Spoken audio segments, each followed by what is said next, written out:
심령이 가난한 자는 천국이 너희 것이다 라는 말씀을 했어요.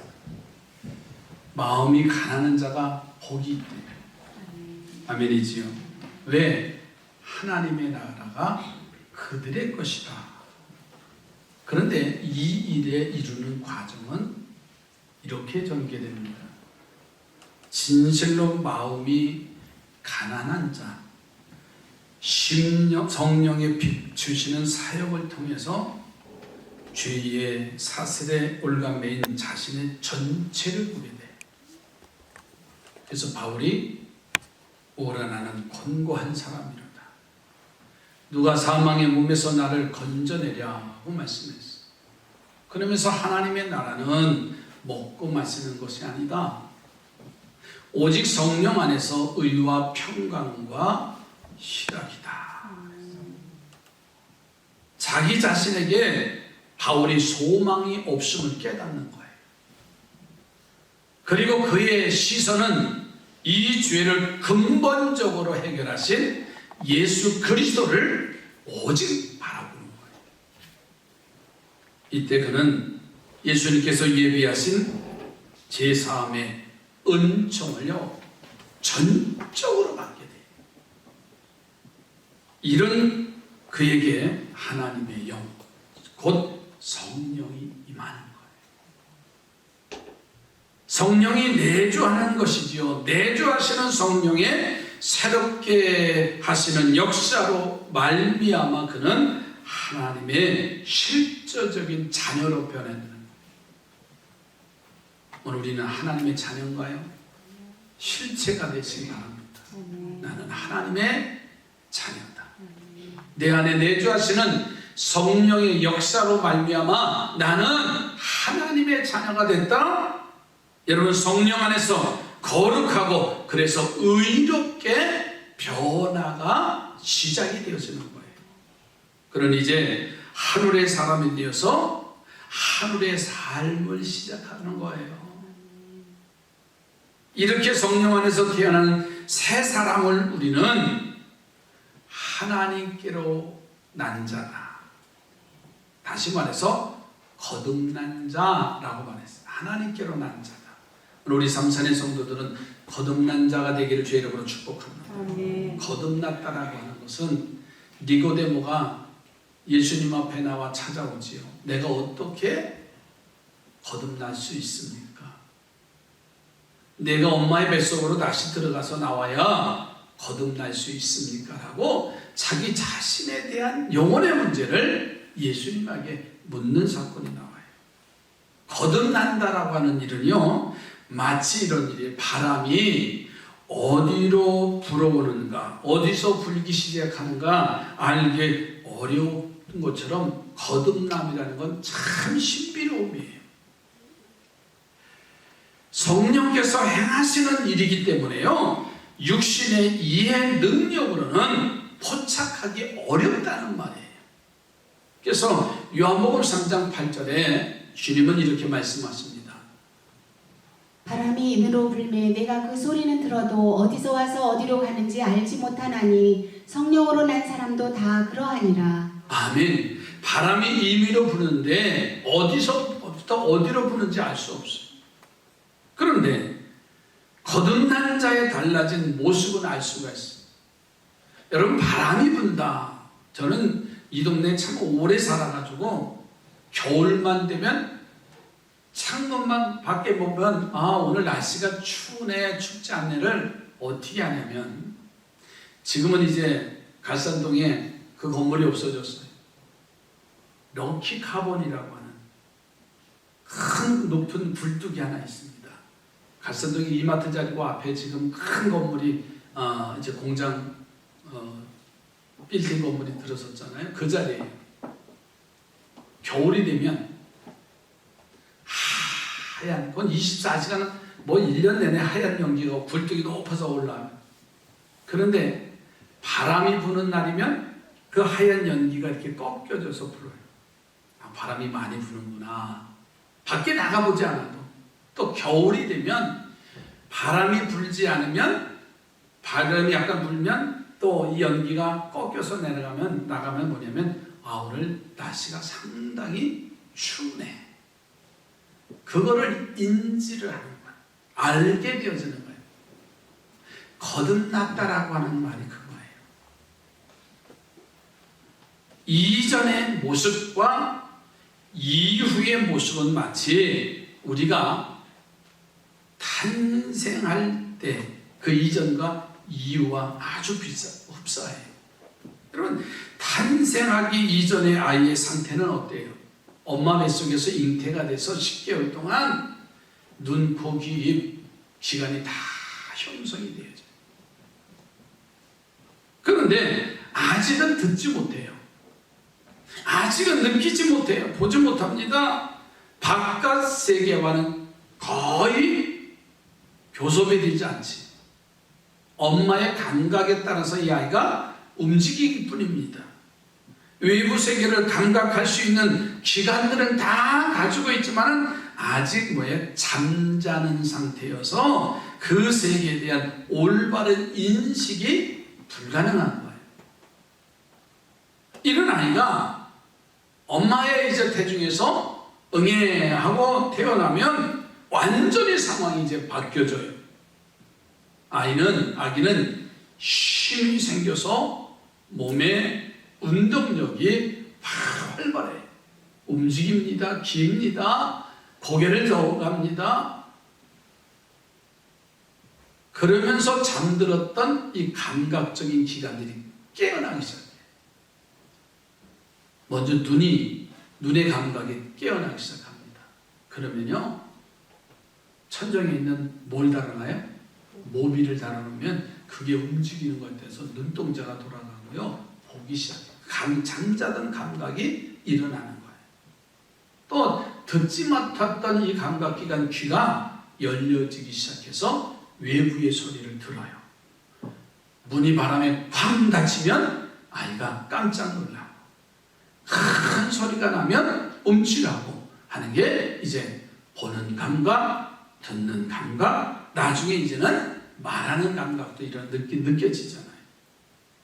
그러니까 이런 아이가 태어나면 전혀 다른 감각기관이 이제 더 발달되는 거예요.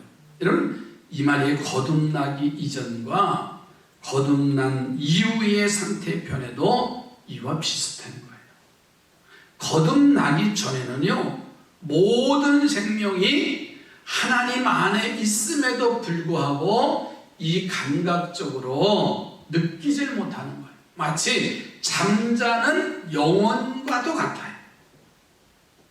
하나님을 감지하지 못하고 그분의 영혼과 늘 교섭하고 계심을 알지 못하는 거예요. 그러니까 하나님의 숨결이 없이는 세상에 그 어떤 영혼도 존재할 수 없건만 영혼은 하나님에 대해서 전혀 알지 못해요. 하나님은요, 높은 곳에 서서 그를 부르고 계시지만 시편 58편 5절을 보면 듣지 못한대요. 하나님의 일도 인식하지 못하는 겁니다. 그의 영적인 눈이 닫혀져 있고 영적인 귀가 닫혀 있기 때문에 어둠의 상태에 있기 때문에 영적인 세계에 대한 지식이 전무하다는 거예요. 그러나 여러분, 거듭난다고 하는 것은요, 상황이 완전히 달라지는 거예요. 그의 영혼 전체가 하나님을 느끼는 거예요. 하나님 계시구나. 하나님이 나를 사랑하시는구나. 하나님이 나를 보고 계시는구나. 하나님이 나의 신음을, 나의 음성을 듣고 계시는구나. 그렇게 외칠 수밖에 없는 거예요. 하나님의 영으로 인해서 생명의 호흡을 시작하는데 하나님께로부터 오는 숨결을 느낀다니까요. 믿음으로, 호흡으로 이제 받으며 사랑과 기도와 찬성으로 그래서 돌려드리는 겁니다. 새로운 영적 호흡으로 영적 생명은요, 유지되고 더 나아가서 영적인 능력과 활동과 감각이 늘어나는 거예요. 이제 비로소 참다운 이해의 눈이 열려지는 거예요. 여러분, 우리가 지금 이와 같은 신앙의 상태인 거예요. 거듭나긴 거듭났는데 아직 어린아이와 같은 상태. 보지 못하고 듣지 못하고 느끼지 못하는 그런 상태와 같아요. 여러분, 이해의 눈이 열려지면요, 보는 눈이 열려지게 돼요. 듣는 눈이 열려진대요. 그런 믿는 자들을 향해서 하나님의 능력, 그 사랑의 크심이 어떠한지를 알게 되고, 하나님께서 그 크신 사랑으로 말미암아 우리에게 독생자를 주셨으며 그런 믿는 자들에게는 자녀의 권세를 얻었느니라. 가르면서 나는 하나님의 자녀다. 이 사실을 인지하고 다니는 거예요. 그러면 세상에 나가서도요, 우리가 함부로 활동하는 거 아니에요. 행동하지 않습니다. 왜? 하나님이 보고 계시고 하나님이 듣고 계시고. 밤말은 누가 듣고? 낮의 말은 누가 듣고? 새가 듣고 쥐가 들어요? 하나님이 들으시고 하나님이 보고 계시다. 이게 거듭난 자, 영적인 감각이 있는 자만이 하나님은 나와 함께 하신다. 하나님의 나라는 먼 곳에 있는 것이 아니라 지금 여기 나의 현장에 내 안에 하나님의 나라가 임할 줄로 믿습니다. 그래서 하나님께로 난 자, 그 거듭난 자는요, 하늘을 소유한 자고 하늘의 삶을 살아갈 수밖에 없는 거예요. 이제 그는 모든 죄의 올무에서 벗어나는 거예요. 마귀의 형상이 잘려나가서 하나님의 형상으로 회복된다니까요. 성경은 이 사실을 로마서 8장 1절 2절에 이렇게 말씀하고 계세요. 그러므로 이제 그리스도 예수 안에 있는 자에게는 결코 정죄함이 없나니 이는 그리스도 예수 안에 있는 생명의 성령의 법이 죄와 사망의 법에서 너를 해방하였음이라. 아멘. 한마디로요, 우리의 삶을 하늘로부터 단절시켜온 죄의 뿌리가 완전히 분쇄되는 거예요. 생명과 의의 뿌리가 그리고 자리 잡게 되어지는 거예요. 그리스도 안에 있으면 결코 정죄함이 없다. 사망의 법에서, 죄와 사망의 법에서 너를 해방했다. 죄의 뿌리가 잘려나가는 거예요. 그리고 의와 평강의 열매가 나타난다는 말이에요. 그러니까 거듭난 자는 이전에 모든 죄를 사함받았을 뿐만 아니라 앞으로는 죄로부터 이긴 자가 된다. 나는 죄와는 아무런 상관이 없다. 그런데 거듭난 사람이 이러한 특권을 가졌음에도 불구하고 왜 다시 죄의 종로를 타고 있습니까? 아니, 은혜 받았는데, 성령의 충만함을 받았는데 우리는 여전히 다시 죄의 자리에 나가 있어요. 교회 안에서는 천국 같고 내 삶에서는 천국 같은데 밖에만 나가면 우리는 왜 여전히 죄의 종로를 타고 있을까요? 여러분, 이 문제를 답하기 전에 우리는 거듭난 자의 삶이라는 게 뭐냐, 이 사실을 알아야 돼요. 거듭난 자의 삶은 완성인 동시에 시작이라는 점을 이해하셔야 돼요. 거듭났다 그러면 여러분, 세상 사람들이 목회가 교회 나갔대 그러면 바로 의인 됐는 줄 알아요. 그리고 여전히 잘 못된 행동되면 교회 나가는 게 저렇다는 거예요. 아니, 교회 나가는 게 그렇지 어때요? 잘 들으셔야 돼요. 세상의 교회가 지금 얼마나 손가락질을 당합니까? 거듭난 자는 완성이에요. 죄에 단절되고 하나님의 의의 나무가 심겨져서 열매가 맺혀지는 과정인데 완성인 것 같지만 시작인 거예요. 여러분, 왜 그런 줄 아세요? 죄의 뿌리는 잘려나가서 죄와는 아무런 관계가 없다고 하는데 남아있는 게 하나 있어요. 죄의 습성이 남아있어요. 나는 이제 결단했어. 여러분, 습성이라는 게 그렇잖아요. 나 이제 크면에 몸에 나쁘고 뭐 내 몸도 그래. 그리고 나 딱 끊었어. 잘라버려. 가위로 다. 그런데 어느 날 내가 물고 있네. 왜 그래요? 습성이, 습관이. 버리지 않으면은요, 그 죄의 올무가 될 수밖에 없는 거예요. 여러분, 탕자의 비유를 한번 해볼게요.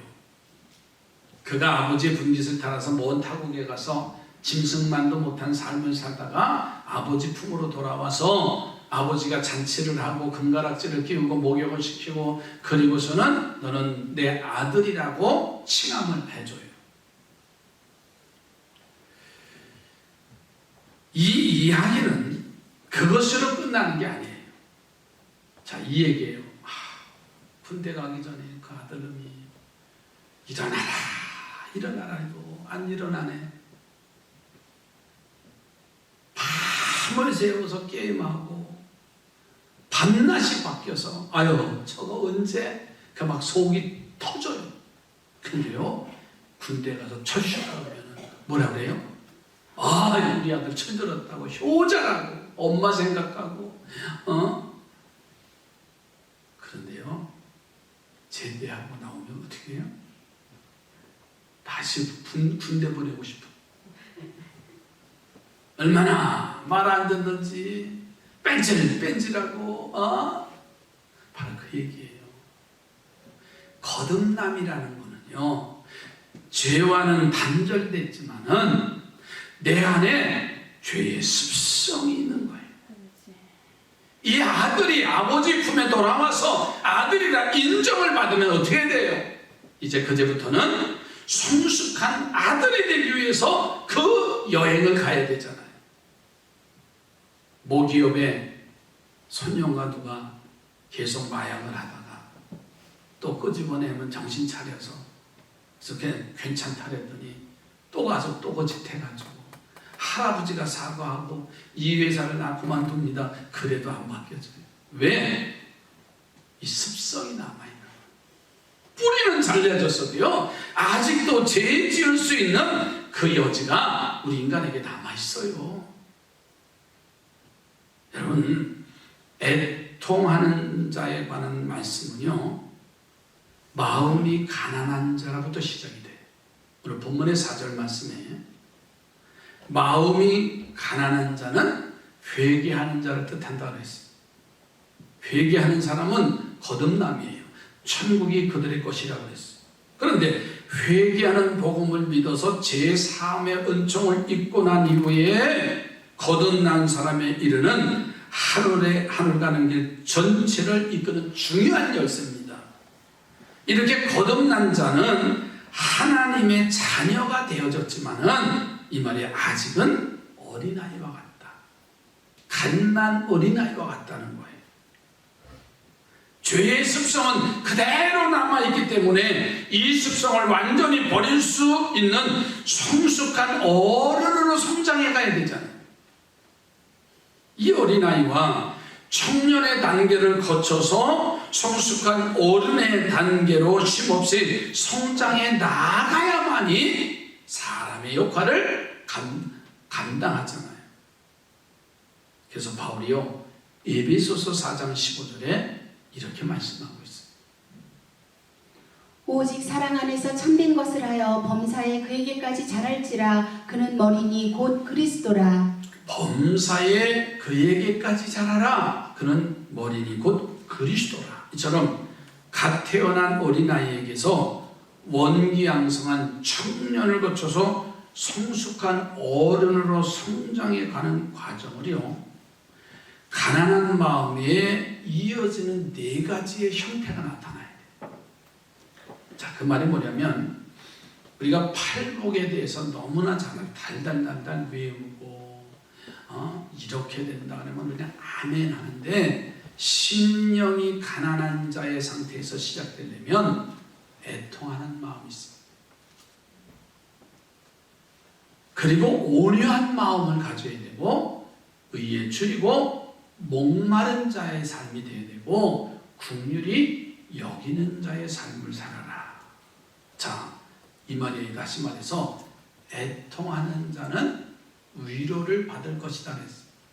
이 말은 어린아이의 상태를 말합니다. 어린아이의 상태예요. 그리고 온유한 마음은 청년의 상태입니다. 청년. 그리고 의에 줄이고 목마른 자는 성숙한 청년. 여러분, 청년도요, 아직 어린아이와 같은 청소년의 길을 못 벗어난 청년이 있고 성숙한 청년이 있어요. 이해가 되시죠?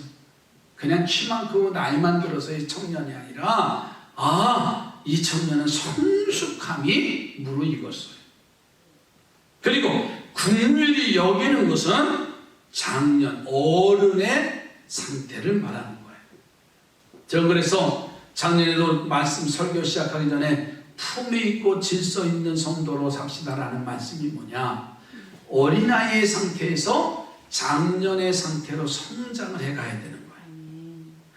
온유함과 의의 줄임과 긍휼히 여기는 것에 대한 자세한 말씀은 이제 다음 시간에 계속되어지지만 오늘 애통하는 자, 그래서 오늘 말씀의 제목을 갓난 아이의 부르짖음, 즉 갓난 아이의 성장통, 애통이라는 말씀을 드렸어요.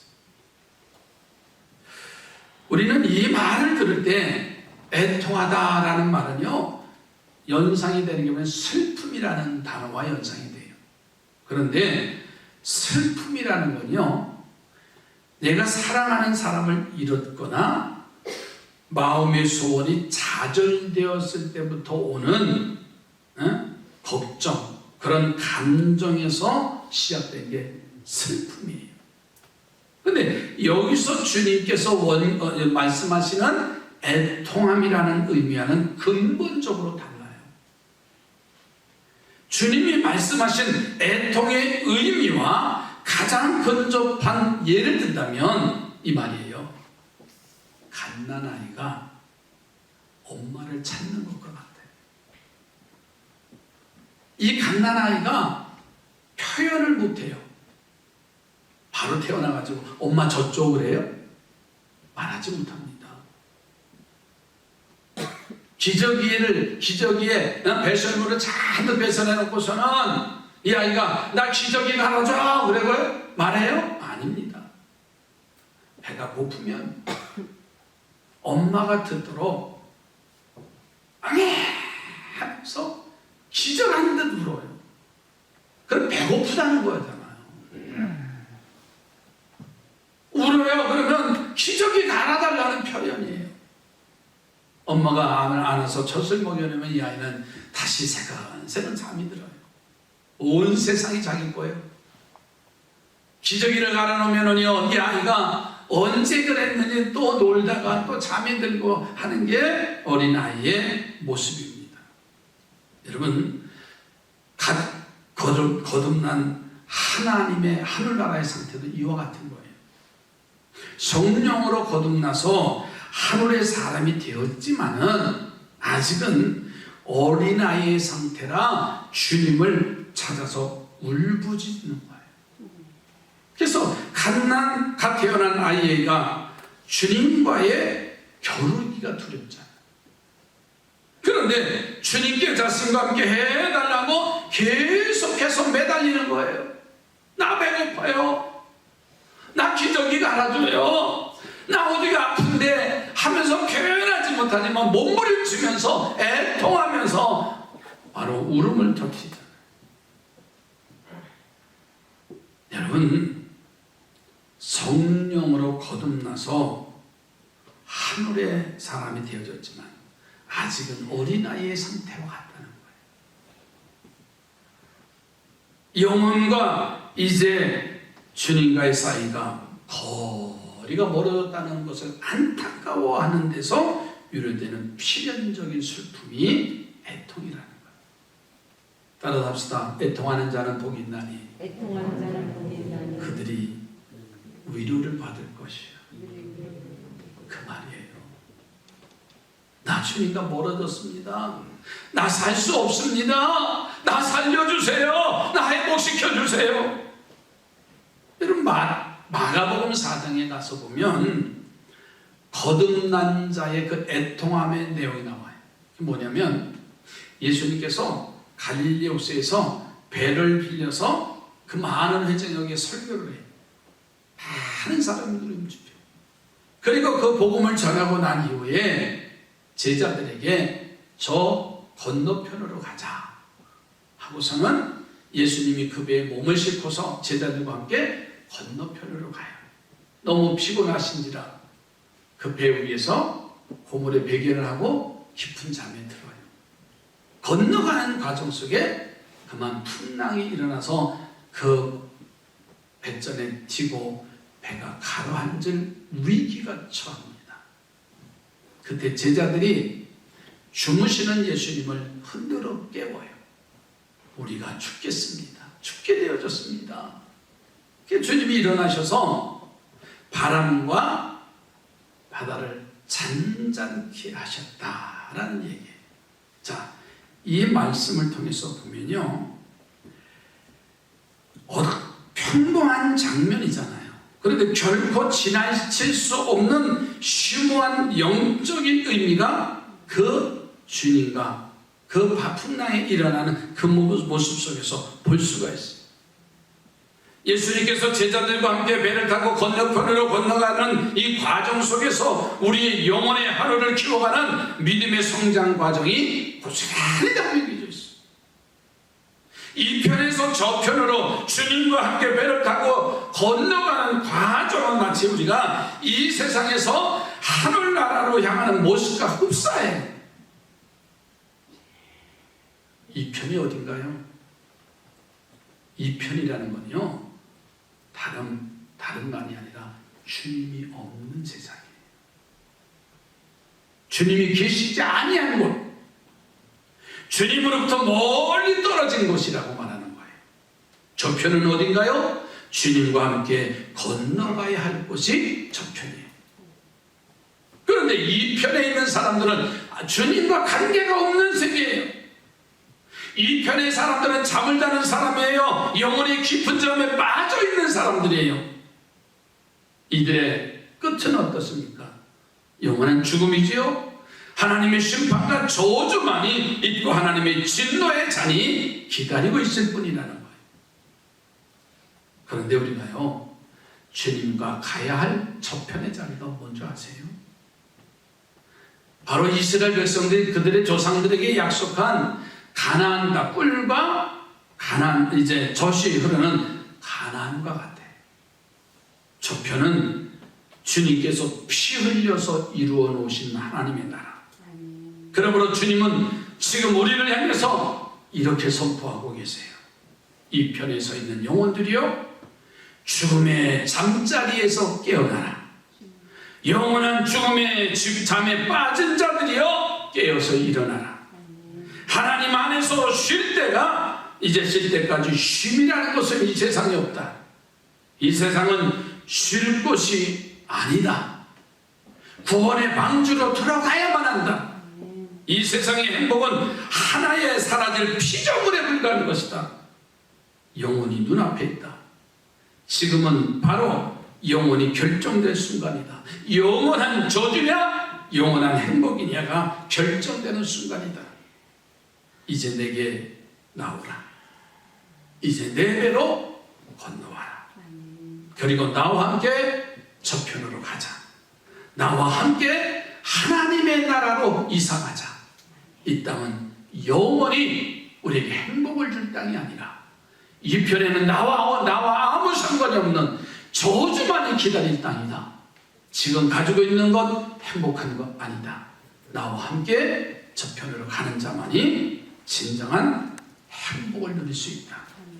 여러분, 이 편을 청산하고 주님의 배에 올라타는 우리 삼산의 성도들이 되시길 주 여러분으로 축복합니다.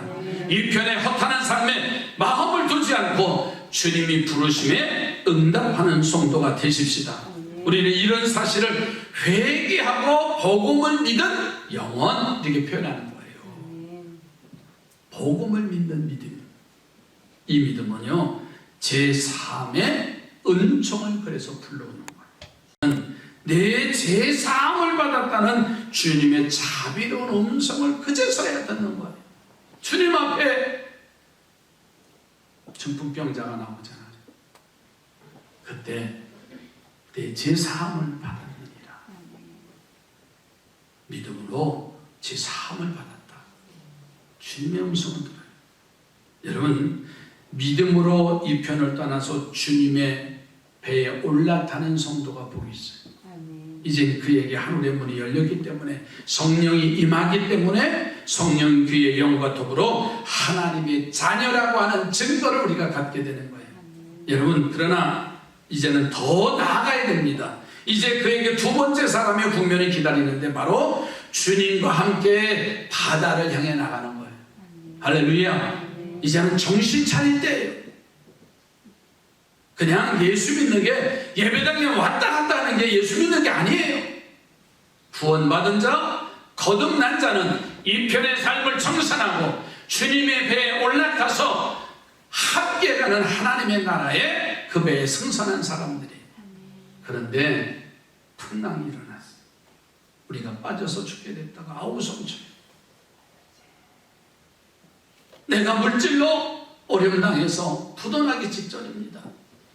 내 몸이 사형 선고받아서 얼마 안에 있으면 죽게 되어집니다. 아우성 소리가 나타나게 돼요. 여러분, 거센 풍랑은 바로 이 편에서 사는 동안에 배웠던 삶의 형태지요. 이 풍랑을 만났을 때 내 마음에 의심이 일어나잖아요.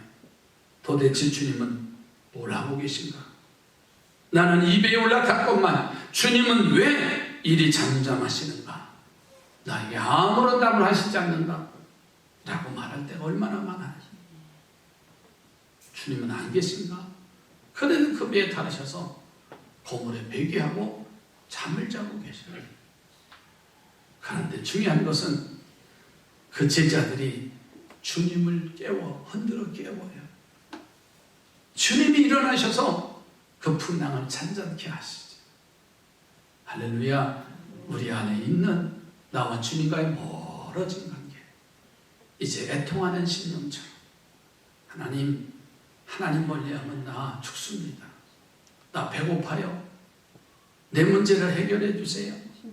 주님 앞에 울부짖는 거예요. 그게 애통하는 자예요. 그래야 주님의 참된 위로를 받게 되어집니다. 여러분, 애통의 원인은 거듭난 자의 애통이 주님으로부터 거리가 멀어졌기 때문에 시작되는 거예요.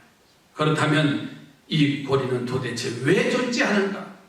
하나님의 자녀로 거듭났다면 곧 주님과 하나가 되어야 되는데 왜 멀어졌을까? 앞에서도 말씀드렸어요.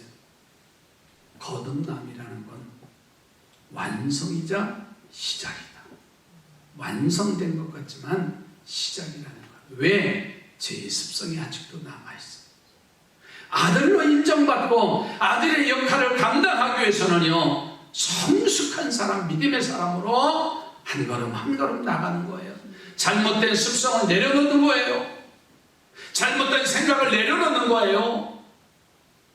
이제는 성숙한, 다시 말해서 하나님께로부터 난 자, 곧 거듭난 자는 이미 완전한 하나님의 자녀임에는 틀림없지만 아직 온전한 자녀로 성장하지 않았다는 거예요. 그는 이미와 아직 사이에 있는 겁니다. 이제 말씀을 마칩니다. 애통하는 자는 복이 있나니 그들이 위로를 받을 것이요. 기도합니다. 죄의 근원은 사라졌지만 죄를 향한 습관 때문에 죄의 유혹에 되어서 다시 죄에 물들 수밖에 없는 자. 그래서 바울은 그러한 이제 거듭난 자의 고통에 대해서 그가 외칩니다. 하나님, 죄의 습관은 엄청난 중독성이 있습니다. 그러나 이제 시작입니다. 완성인 것 같지만 시작입니다. 애통하는 마음을 갖고 진정한 하늘의 위로를 받는 천국 백성 되게 하옵소서. 예수님의 이름으로 기도드립니다. 아멘.